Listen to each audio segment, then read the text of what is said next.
আমাদের প্রথম নিবেদন সুচিত্রা ভট্টাচার্যের লেখা মিতিন মাসি সিরিজের প্রথম উপন্যাস সারান্ডায় শয়তান। গল্পটি আমরা পড়ছি আনন্দ পাবলিশার্স থেকে প্রকাশিত সারান্ডায় শয়তান এই বইটি থেকে। আজ প্রথম পর্ব। ইস্পাত এক্সপ্রেস হাওড়া স্টেশন ছাড়ার পর থেকেই লোকটাকে লক্ষ্য করছিল টুপুর। দেখার মতোই চেহারা বটে। বিশাল মাথায় চকচকে টাক, তামাটে রং, পুরু ঠোঁট, নাক চ্যাপটা, ফোলা ফোলা গাল, গালে বীভৎস একটা কাটা দাগ, গোটা মুখে কেমন যেন নিষ্ঠুরতার আভাস। দৃষ্টি বোঝার জো নেই, ঘন সবুজ সানগ্লাস সাঁটা আছে চোখে। খড়গপুর প্রায় এসে গেল, এখনও একবারও চোখ থেকে রোদ চশমা নামালো না লোকটা। চৈত্রের গরমেও গলাবন্ধ ফুল শার্ট পরে আছে, শার্টের রং কুচকুচে কালো, পায়ে দুধ সাদা শু। দেখেই কেমন যেন হিন্দি ফিল্মের ভিলেন মনে হয়। লোকটার হাবভাবও রীতিমতো সন্দেহজনক। মাঝে মাঝেই অদ্ভুত ভঙ্গিতে ঘাড় বেঁকিয়ে জরিপ করছে কামরাটাকে।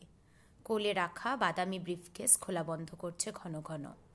মাথা ঝুঁকিয়ে খুদে খুদে চিরকুটে কি যেন লিখছে, কাটছে, আবার লিখছে। কাটাকুটি করা কাগজের টুকরোগুলোকে কিছু পুড়ে রাখলো ব্রিফকেসে, কিছু উড়িয়ে দিল জানলার বাইরে। একখানা মোটা লালচে ইংরেজি খবরের কাগজ বের করলো ব্রিফকেস থেকে। আশপাশের যাত্রীদের আড়াল করে বহুক্ষণ ধরে পেন্সিলে কিসব দাগ টানল। তারপর হঠাৎই ব্রিফকেসে ঢুকিয়ে দিয়েছে কাগজটা। উল্টো দিকে মুখ ফিরিয়ে মাথা নাড়ল আপন মনে, থেকে থেকে কোমরে হাত দিচ্ছে। কি যেন একটা অনুভব করছে টিপে টিপে। টান টান হচ্ছে, ঝুঁকছে। রিভলভার আছে নাকি? টুপুরের বুক ঢিপ ঢিপ করে উঠল। যাত্রার শুরু থেকেই আধচোরা উত্তেজনায় ফুটছে টুপুর। এবার তো আর শুধু বাবা মার সঙ্গে বেড়ানো নয়, মিতিন মাসিও আছে সঙ্গে। আর মিতিন মাসি থাকা মানেই নির্ঘাত কিছু না কিছু ঘটবে। গোয়েন্দাদের ভ্রমণ কি কখনো পুরোপুরি নিরামিষ হয়? হ্যাঁ, মিতিন এখন পুরোদস্তুর পেশাদার গোয়েন্দা। মাত্র ৩২ বছর বয়স, কিন্তু এর মধ্যেই প্রাইভেট ডিটেকটিভ হিসেবে মিতিনের খুব নাম ডাক। মিতিন ওরফে প্রজ্ঞাপারমিতা মুখার্জির গোয়েন্দা সংস্থা থার্ড আইকে লালবাজারের তাবর তাবর পুলিশ অফিসাররা রীতিমতো সমীহ করে। বেশ কয়েকটা জব্বর কেস সলভ করেছে মিতিন, বিশেষ করে আলিপুর হত্যা রহস্য। কেসটা ছিল এয়ার এম্বলিজমের। ছেলের কষ্ট আর সহ্য হচ্ছিল না বলে ফাঁকা সিরিঞ্জ দিয়ে বাতাস ইঞ্জেকশন করে ছেলেকে মেরে ফেলেছিলেন মা, আর দোষ পড়েছিল ছেলের বউয়ের উপর। প্রকৃত সত্য উদ্ঘাটন করে মিতিন দারুণ হইচই ফেলে দিয়েছিল শহরে। তারপর বিদিশা রুদ্র ব্ল্যাকমেলিং কেস। ধনী গৃহবধূ বিদিশাকে ভয় দেখিয়ে টাকা শোষণ করছিলেন তারই শ্বশুরমশাই স্বয়ং। মাঝখান থেকে একটা খুনও হয়ে গিয়েছিল। শেষ পর্যন্ত আসল অপরাধী মিতিনের চোখে ধুলো দিতে পারেনি। ব্যাংক প্রতারণার আসামি হরিশঙ্কর চাকলাদারকে পাকড়াও করাটাও কম রোমহর্ষক ছিল না। এহেন মিতিন মাসির সঙ্গলাভ কি বৃথা যাবে টুপুরের? হয়তো ওই টাক মাথাকে দিয়ে ঘটনার ঘন ঘটা শুরু হতে চলেছে।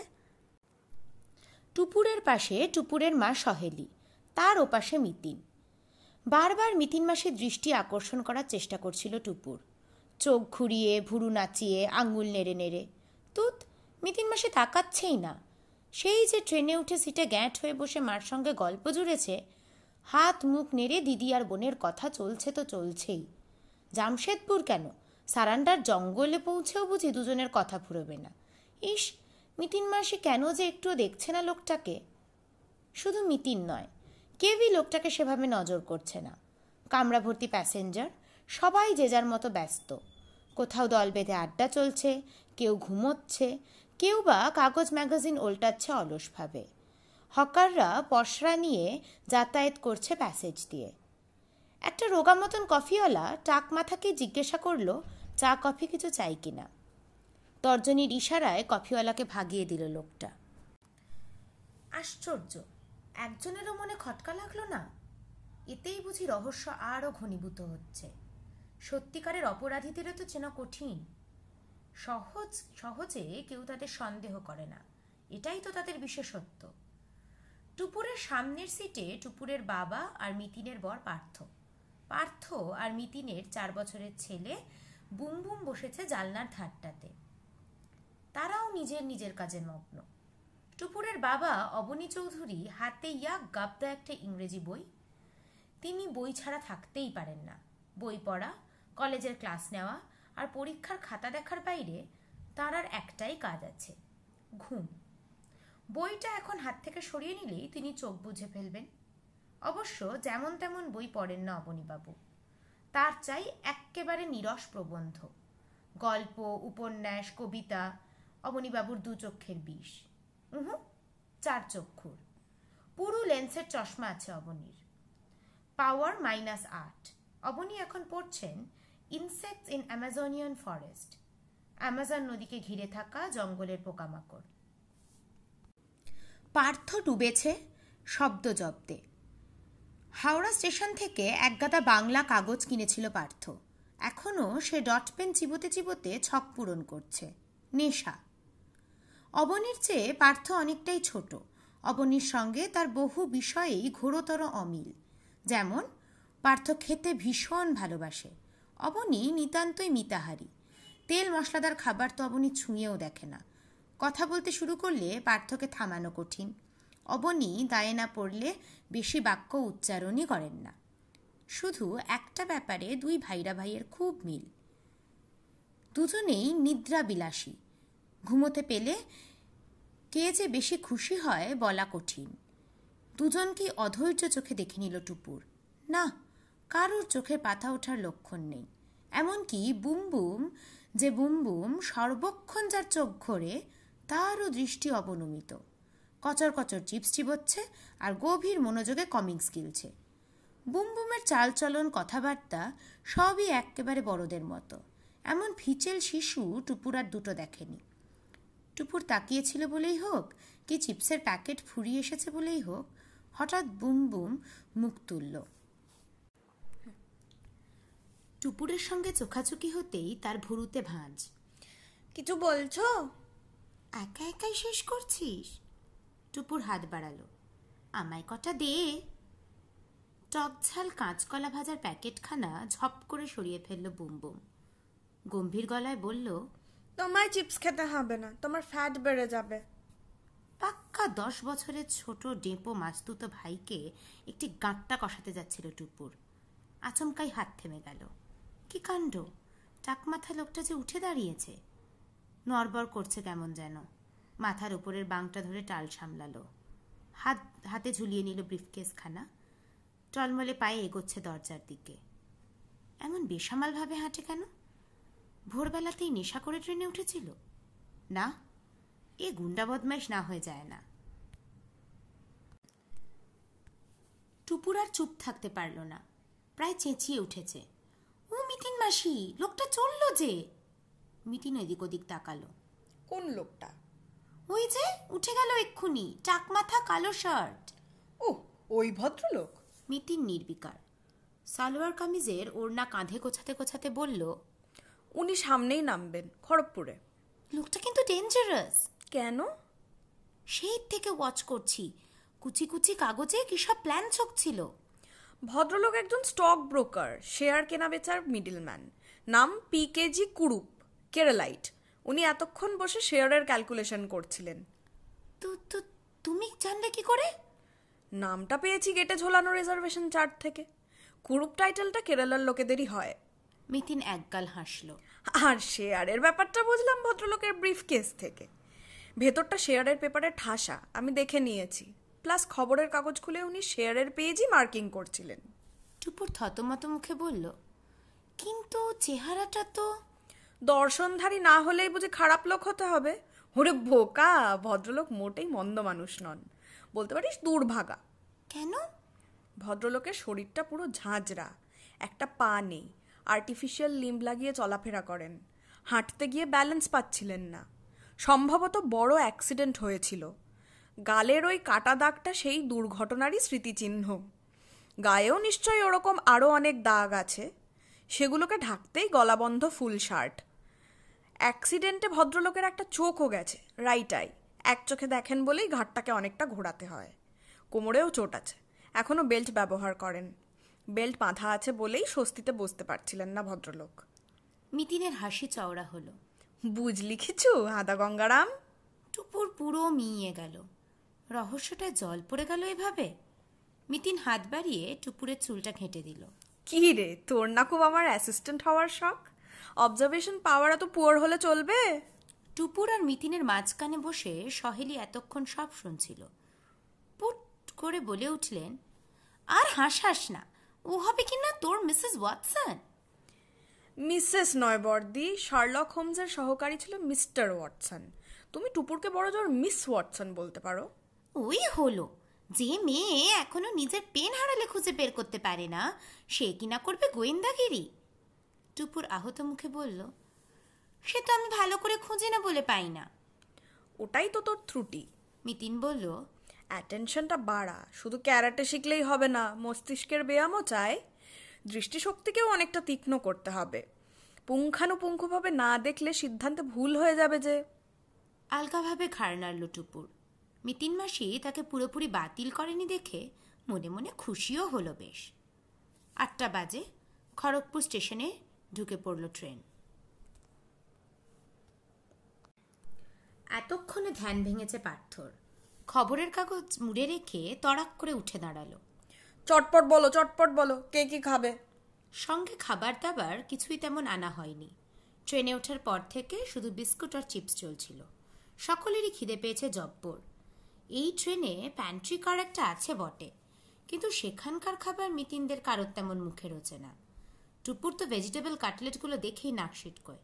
কি এক কাগজের মতো অমলেট বেচে এরা, সেটাও ভারী অখাদ্য।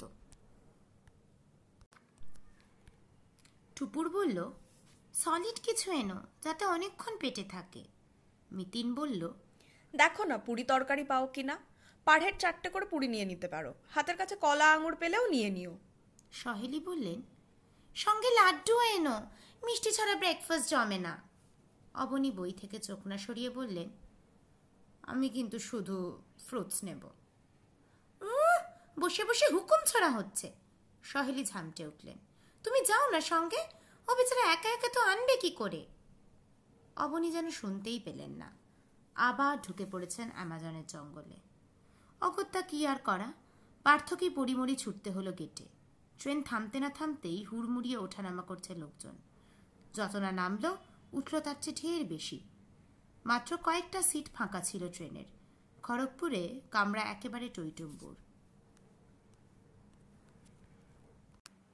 প্ল্যাটফর্মেও রীতিমতো হইচই চলছে। চাওয়ালা, খাবারওয়ালা, ম্যাগাজিনওয়ালাদের হাঁকডাকে দীর্ঘ প্ল্যাটফর্ম সরগরম। পার্থ একবার এদিকে ছুটছে, একবার ওদিকে। পার্থর দশা দেখে মিতিন বলে উঠল, যাই, আমিও নামি। সহেলি হাঁ হাঁ করে উঠলেন, খবরদার, ট্রেন মাত্র 5 মিনিট থামবে। তো উঠতে পারবি না তুই, ট্রেন ছেড়ে দেবে যে। পার্থ পারলে আমিও পারবো। মেয়ে বলে হাত গুটিয়ে বসে থাকবো আর ছেলেরা ছুটে ছুটে খাবার জোগাড় করবে, ওসব দিন আর নেই রে বর্দি। টুপুর, জানলা দিয়ে খাবারগুলো পাস করে দেবো, ধরে নিস। মিতিনকে অবশ্য নামতে হলো না। তার আগে পার্থই উঠে পড়েছে ট্রেনে। হাতে খানছাড়েক প্লাস্টিকের প্যাকেট, মুখে এক গাল হাসি। একটু বেশি করেই সব নিলাম বুঝলে, এখন আপ টু টাটা, যত খুশি খেয়ে যাও। ছোট ছোট ঝোলা থেকে একের পর এক খাদ্য সামগ্রী বেরোচ্ছে। 1 ডজন কলা, 4-5 থোকা আঙুর, গোটা 10 লাড্ডু, পাহাড়ের মতো পুরি তরকারি, 2 প্যাকেট ক্রিম বিস্কুট, যার ক্রিমগুলো বুম বুম খাবে, বিস্কুট বাকিরা, ঠোঙা ভর্তি বাদাম ভাজা। এবং শেষ হইয়াও হইল না শেষ, 18 খানা ডিম সিদ্ধ। টুপুরের চোখ কপালে। এত খাবার কে খাবে পার্থ মেশো? পার্থ সগর্বে বলল, তোরাই খাবি। প্রথমে পুরি, তারপর চা, তারপর বাদাম, তারপর লাড্ডু, তারপর কফি, তারপর ডিম সেদ্ধ। টুপুর বলল, আমি ডিম সিদ্ধ খাবো না। কেন কেন কেন? সাদা সাদা কুসুমওয়ালা পোলট্রির ডিম আমার একটুও ভালো লাগে না। কিন্তু এই ডিমে যা প্রোটিন ভিটামিন, দেশি হাঁস মুরগির ডিমেও তো ততটাই রে। নুন মাখিয়ে খেয়ে দেখ, খারাপ লাগবে না। ওই ভিটামিন তুমিই খাও। মিতিন সাফ সাফ জানিয়ে দিল, আমরা বড় জোর ওই একটা করে। আচ্ছা আচ্ছা, সে দেখা যাবে ক্ষণ। 1 ডজন ডিম নয় আমি একাই মেরে দেবো। ট্রেন ছাড়ল। কোলে খবরের কাগজ পেতে শুরু হলো আহার পর্ব। অবনীর প্রাতরাশ 2টো কলা এবং গুনে গুনে 7খানি আঙুর। 8ম আঙুরটি খেলে নাকি তিনি হাঁসফাঁস করবেন। বুমবুম দেড়খানা পুরিতেই ক্লান্ত, তার হাতে ফের চিপসের প্যাকেট। খেতে খেতে আসন্ন ভ্রমণ নিয়ে জল্পনা কল্পনা চলছিল। সারান্ডার জঙ্গলে গিয়ে টুপুররা কি কি করবে, সেখান থেকে আর কোথায় কোথায় যাওয়া যায়, চাই বাসায় একদিনের বেশি থাকা যায় কিনা। টুপুর জিজ্ঞেস করল, সারান্ডার জঙ্গল খুব গভীর তাই না মিতিন মাসি? মিতিন বলল, এক সময় তো বেশ গভীর ছিল বলেই শুনেছি। এখন নাকি গাছ কেটে কেটে জঙ্গলের 12টা বাজিয়ে দিয়েছে। জন্তু জানোয়াররাও নাকি কমে গেছে অনেক। সহেলি বললেন, এ মা, আমরা তো তাহলে কিছুই দেখতে পাবো না। হরিণ টরিণ পাবেন। পার্থ বলে উঠল, আর বুনো শুয়োর, কপাল ভালো থাকলে এক একটা হাতি কিংবা ভালুক। বুমবুম গম্ভীর মুখে প্রশ্ন করল, বাঘ দেখা যাবে না? থাক, বাঘ দেখে আর কাজ নেই। বাঘ সিংহ চিড়িয়াখানাতেই দেখা ভালো। টুপুর ফিক করে হাসল, কিংবা অনেক দূর থেকে বাইনোকুলার দিয়ে। বুমবুম কিন্তু সন্তুষ্ট হলো না, ঠোঁট ওল্টাচ্ছে। ঠিক তখনই পাশ থেকে একটা ভারী স্বর, সারান্ডায় আপনাদের কদিনের প্রোগ্রাম? একসঙ্গে সবকটা চোখ ঘুরে গেল। সামনেই প্যাসেজে এক দীর্ঘদেহী লোক, এত লম্বা কেমন কুঁজো হয়ে দাঁড়িয়েছে। পরনে ধুতি পাঞ্জাবি, কাঁধে ঝোলা ব্যাগ। বয়স বছর 45। খড়গপুর থেকে শেষ মুহূর্তে উঠেছিলেন ভদ্রলোক, দেখেছিল টুপুর। বসার জায়গা পাননি। ভদ্রলোক ফের বললেন, অনেকক্ষণ ধরে আপনাদের কথা শুনছি, থাকতে না পেরে নাক গলিয়ে ফেললাম। কদিন থাকছেন সারান্ডায়? উত্তরটা পার্থ দিল, 5-6 দিনের প্ল্যান আছে। দেখি চাই বাসায় গিয়ে কদিন বুকিং পাই। উঠছেন কোথায়? এখনো ঠিক করিনি। ভাবছি থালকোবাদ কুমড়ি আর শশাঙ্কবুড়ুতে পালা করে থাকবো।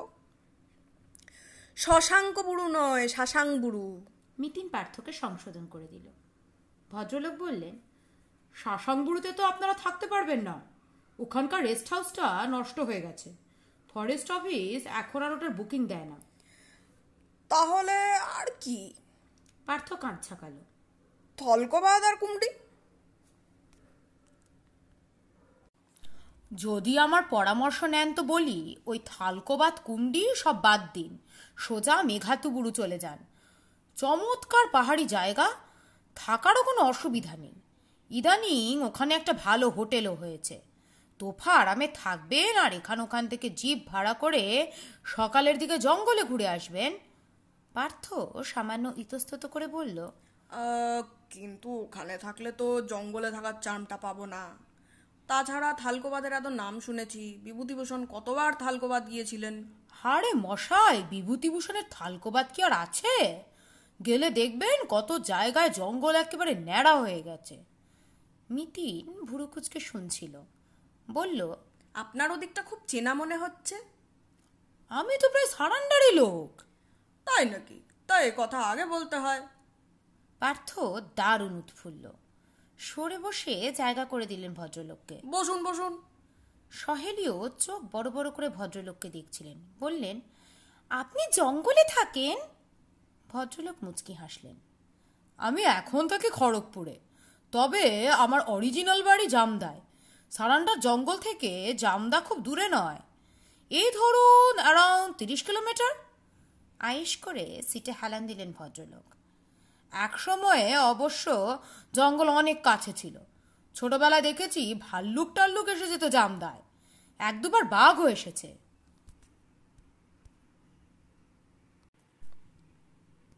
বলেন কি? পার্থ টান হলো। সেই জঙ্গল গেল কোথায়? বেশিরভাগ তো ব্রিটিশ আমলেই সাফ হয়ে গেছে। জামদা থেকে 9 কিলোমিটার দূরে গুয়া, সেখানে স্যার বীরেন মুখার্জির মাইন ছিল। বার্নপুরের ইস্পাত কারখানার জন্য লোহা পাথর চালান যেত গুয়ার খনি থেকে। তখনই রাস্তাঘাট তৈরির জন্য প্রচুর গাছপালা কাটা পড়েছে। আমরা যখন ছোট, জামদা তখনও ফ্রিঞ্জ এরিয়া, জঙ্গলের লাগোয়া জায়গা বলে জন্তুরা এক আধবার দর্শন দিয়ে যেত আর কি। কত শিকারিও দেখেছি তখন। বাঘটাক মারতে হলে তারা আমাদের জামদাতে এসে ঘাঁটি কাটত। ইনফ্যাক্ট আমার বাবা একজন দক্ষ শিকারী ছিলেন। ভদ্রলোকের সঙ্গে বেশ আলাপ জমে গেল। গল্পে গল্পে জানা গেল ভদ্রলোকের নাম মুকুল সিংহ, চাকরি করেন খড়গপুর আইআইটির এক ছাত্র হস্টেলে। বিয়ে থা করেননি, ঘর ভাড়া নিয়ে একাই থাকেন খড়গপুর টাউনে। ছুটিছাটা পড়লে জামদা চলে যান। জামদার বাড়িতে বাস করেন বাবা, ভাই, ভাইয়ের বউ আর খুদে এক ভাইপো। মুকুলবাবুর বাবা পুরুষোত্তম সিংহ বহুকাল ধরে ব্যবসা করছেন জামদায়, প্রধানত টিম্বার মার্চেন্ট। তবে কাঠ ছাড়াও আরও কিছু কারবার আছে পুরুষোত্তম বাবুর, ঠিকাদারি, ট্রান্সপোর্ট, অর্ডার সাপ্লাই করা ইত্যাদি। পুরুষোত্তম বাবুর ব্যবসাপত্র এখন দেখাশোনা করছেন মুকুলবাবুর ছোট ভাই বিকাশ। আরও জানা গেল মুকুলবাবু সাধারণত জামদা যান একটা প্যাসেঞ্জার ট্রেনে চড়ে। ট্রেনটা খড়গপুর থেকে ছেড়ে টাটানগর হয়ে গোয়া যায় ভায়া জামদা। আজ ঘুম থেকে উঠতে দেরি হয়েছিল বলে ট্রেনটা অল্পের জন্য মিস করেছেন মুকুলবাবু। গোয়া প্যাসেঞ্জারের বিচিত্র কাহিনী শোনাচ্ছিলেন মুকুলবাবু। একবার নাকি একপাল হাতি এসে গিয়েছিল ট্রেন লাইনে, ঝিনিক পানিতে। হই হই রই রই ব্যাপার হয়েছিল সেবার। পুলিশ এসে গেছে, শয়ে শয়ে লোকের ভিড়, ট্রেন প্যাঁ পো হুইসেল বাজাচ্ছে। কোনো কিছুতেই হাতিদের ভ্রুক্ষেপ নেই। টানা 4 ঘন্টা নাকি লাইন অবরোধ করে দাঁড়িয়ে রইল গোটা 16 হাতি। তারপর কি মর্জি হলো, নিজেরাই হুঙ্কার টুঙ্কার ছেড়ে চলে গেল লাইন ছেড়ে। শুনতে শুনতে টুপুরের চোখ গোল গোল। মানুষ ট্রেন অবরোধ করে শুনেছি, হাতিও করে? বুম বুম খুশি খুশি মুখে বলল, ইস, আমাদের ট্রেনটাও যদি এখন হাতিরা অবরোধ করে তো খুব মজা হয়। অবনী নিঃশব্দে বই পড়ে চলেছেন। মুখ না তুলে মন্তব্য করলেন, এলিফ্যান্টস আর ডেডলিয়ার দেন টাইগার্স। পার্থ টিপ্পনি কাটল, বটেই তো বাঘকে বাঘ বানানো যায়, কিন্তু হাতির সঙ্গে হাতাহাতি অসম্ভব। হাসি ঠাট্টা আর গল্পের মাঝে কেটে গেল বেশ খানিকটা সময়। ঝাড়গ্রাম পেরিয়ে গেছে ট্রেন। এখন মাঠঘাটের চেহারা অন্যরকম। যেদিকে তাকাও এখন শুধু এবড়োখেবড়ো রুক্ষ প্রান্তর আর লাল রঙা মাটি। বেঁটে বেঁটে টিলাও দেখা যাচ্ছে ঘন ঘন, কখনো কাছে কখনো দূরে। সরু সরু নদী নালা আসছে হঠাৎ হঠাৎ, ঝমর ঝম শব্দ তুলে তাদেরকে টপকে যাচ্ছে ট্রেন। দেখতে দেখতে ঘাটশিলা এসে গেল। জানলা দিয়ে উঁকি মেরেই চোখ মুখ উজ্জ্বল হয়ে উঠল মুকুলবাবুর। ওই তো আমার গাড়ি, ওই তো আমার গাড়ি। সত্যি সত্যি একখানা প্যাসেঞ্জার ট্রেন দাঁড়িয়ে আছে ওদিকের প্ল্যাটফর্মে, লাল রং, ধ্যারধারে চেহারা। মুকুলবাবু ঝোলা কাঁধে উঠে দাঁড়ালেন। তাহলে আপনারা মেঘাতুবুরুই উঠছেন তো? পার্থ গা মোচড়াল। দেখি কি করা যায়। পরামর্শটা নিলে ঠকবেন না, বেড়ানোটা অনেক আরামের হবে। থালকোবাদে তো শুনলাম ইদানিং খুব ম্যালেরিয়াও হচ্ছে। ফরেস্ট ম্যালেরিয়া একবার হানা দিলে বুঝছেনই তো। মুকুলবাবু ট্রেন থেকে নেমে যেতেই পার্থ মুখ বেঁকালো। ওর কথা শুনে আমরা জঙ্গল থাকা ক্যান্সেল করব, অত খায় না। নিতিন ঝুঁকে ওপাশের ট্রেনটাকে দেখছিল। বিড়বিড় করে বলে উঠল, ভদ্রলোক কিন্তু বেশ অদ্ভুত আছেন। টুপুর মাথা দুলিয়ে বলল, যা বলেছ, বড্ড বেশি গায়ে পড়া টাইপ। শুধু ওইটুকু? আর কি? ভদ্রলোক যদি গুলবাজ না হন তো ওর বাবা একজন সম্পন্ন ব্যবসায়ী, রীতিমতো বড় লোক। অথচ বাবার ব্যবসায় না থেকে বড় ছেলে খড়গপুরে সামান্য একটা চাকরি করেন কেন? এটা আমার খুব স্বাভাবিক ঠেকলো না। টুপুর টান টান হলো। মিতিন মাসি কি মুকুল সিংহের মধ্যে কোনো রহস্যের গন্ধ পেয়ে গেল?